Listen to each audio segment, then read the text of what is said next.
Para poder entender mejor la definición de grados Briggs, esto entendido como ya platicamos como eficiencia de manufactura de la planta del proceso de fotosíntesis, tenemos que entender lo que hasta ahora estamos tomando como el concepto de pH en la savia y lo más importante, cómo determina qué tipo de minerales o qué tipo de nutrición le hace falta, y por otro lado, que en la medida que esta nutrición no está balanceada, cómo a través del pH de la savia la planta vibra en forma diferente y empieza a atraer enfermedades y empieza a atraer insectos.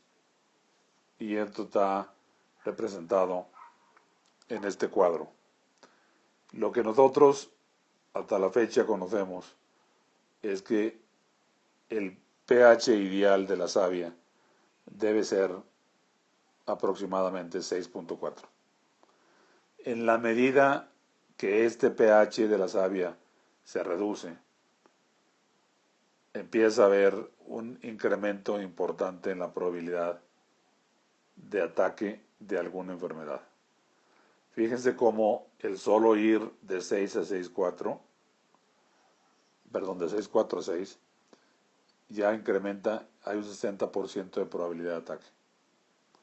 Y como al tener un pH de 5, la probabilidad es prácticamente 90 y 4,5 es 100%. ¿Qué quiere decir esto? Que el ciclo de clorofila ni siquiera está cumpliendo en su parte más básica, que no hay azúcares suficientes que la planta esté produciendo, y esto fundamentalmente por la falta de cationes. Y aquí estamos hablando generalmente que es calcio, magnesio, potasio y sodio, lo que no está de alguna forma produciendo en forma balanceada azúcares básicos de un ciclo de clorofila también muy básico. Por otro lado, si el pH es arriba de 6.4, entonces estamos hablando de que lo que nos está faltando es un problema de aniones. Y ahí estamos hablando de nitrógeno en forma de nitrato, que también ahí puede ser un exceso. O sea, cuando hablamos de un problema de catión o un problema de anión, estamos hablando de falta o de excesos en los dos tipos en los dos sentidos. Pero también tenemos la parte de los sulfatos o azufre y la parte fundamentalmente de lo que sería el fósforo. En este caso, de 6.4 a 7, estamos hablando de 60% de probabilidad de un ataque de insectos. Esto generalmente sucede cuando tenemos un pH alto. Generalmente estamos hablando del ya repetido y ya muy hablado problema de nitrato, que eso lo que hace es que diluye la nutrición en la planta.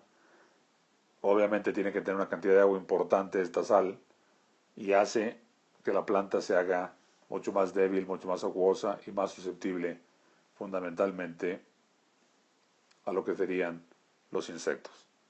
Para poder entender los problemas de cationes y aniones, vamos a volver a nuestro cuadro original, en donde vemos en lo azul que si lo que tenemos fundamentalmente es un pH menor a 6.4, estamos hablando de una deficiencia de estos cationes, pero también estamos hablando complementada con estos aniones. Lo que sería esta parte azul, estamos hablando de los círculos, me está diciendo generalmente que la planta no tiene la suficiente energía de crecimiento. Lo azul es energía de crecimiento, lo rojo es energía de floración y fructificación. Esto claramente indica una deficiencia de calcio o de potasio o de magnesio en una forma importante y generalmente la parte de boro. Por otro lado, si el pH es mayor a 6.4, claramente tenemos un problema de anión, que aquí es muy fácil tener un exceso acá, ¿sí? Y aquí tener una deficiencia en el caso de fósforo, fundamental. Pero también lo que está indicando es que no tenemos los cationes en microelementos suficientes para dar la energía de floración o fructificación. Entonces, esto se vuelve un tema extraordinariamente, yo le diría, simple si entendemos los dos tipos de energía, pero complicado a la hora de tratar de reducir. Es muy fácil cualquier deficiencia complementarlo de alguna forma a la planta, pero es muy difícil quitar un exceso de nitrato que trae limitaciones para cómo el fósforo o el magnesio o el potasio se absorben. Y el hecho de mantener los nitratos uno a uno con el amonio se vuelve un tema que puede ser, al final de cuentas, con aplicaciones foliares, se puede lograr siempre y cuando tenga el fósforo y el magnesio en forma adecuada para el ciclo de clorofila, que el potasio, como ya vimos en la secuencia bioquímica, me va a dar, obviamente, va a ser el disparador de todas las reacciones químicas que va a requerir de todos los microelementos. Esto se vuelve muy importante a la hora de que tratamos básicamente de balancear el pH de la savia. En nuestra experiencia, el tema es que para evitar este problema de cationes necesitamos balancear el suelo. Esta es una regla fundamental en la cual generalmente calcio, magnesio y potasio tienen que estar nivelados. Calcio en el suelo es la forma en la cual me va a asegurar que todo mi costo por kilo producido sea menor, porque voy a tener mejor aplicaciones foliares en esta parte.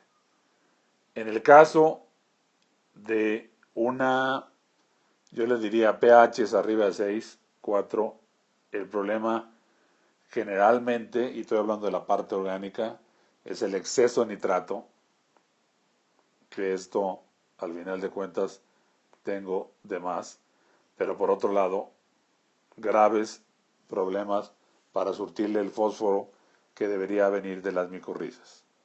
Volvemos a lo mismo, por un lado los actinomicetos en el caso de nitrógeno en la forma adecuada, amoniacal, y la micorriza en el fósforo para poder hacerlo. Si no hay esa biología, que se vuelve muy importante, tenemos un problema de desbalanceo que hacia abajo me causa enfermedad del pH y hacia arriba me genera específicamente todo el tema de ataques de insectos en forma muy importante.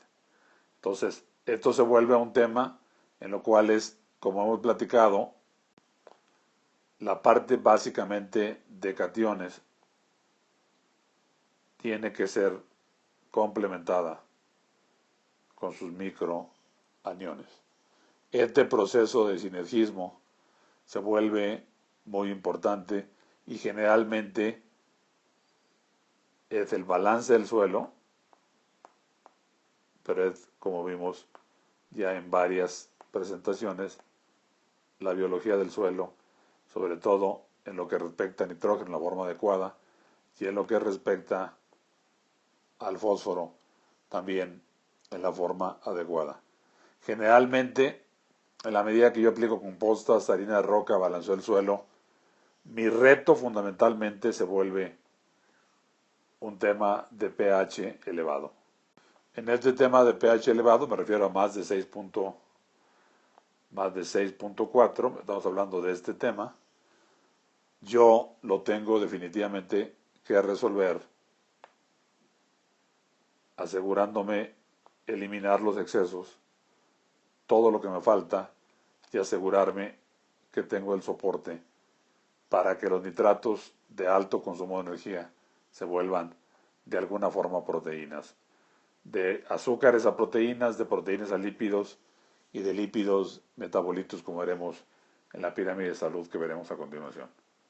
Pero esto se vuelve la parte importante de estar monitoreando el pH de la savia en forma continua. Los Brix y el pH, aquí es donde se conectan de la savia, me van indicando qué tipo de nutrición está desbalanceada y los grados Brix me están diciendo qué tanto me falta para lograr eliminar toda la química de rescate. Es un proceso que debe empezar con el suelo, con la materia orgánica como hemos platicado, pero que se va balanceando a través de la conductividad de la savia, el pH de la savia y los Brix me permiten hacer una nutrición completamente balanceada para poder lograr lo que a continuación veremos, que es la pirámide de nutrición o la pirámide de sistema inmune y salud. Muchas gracias.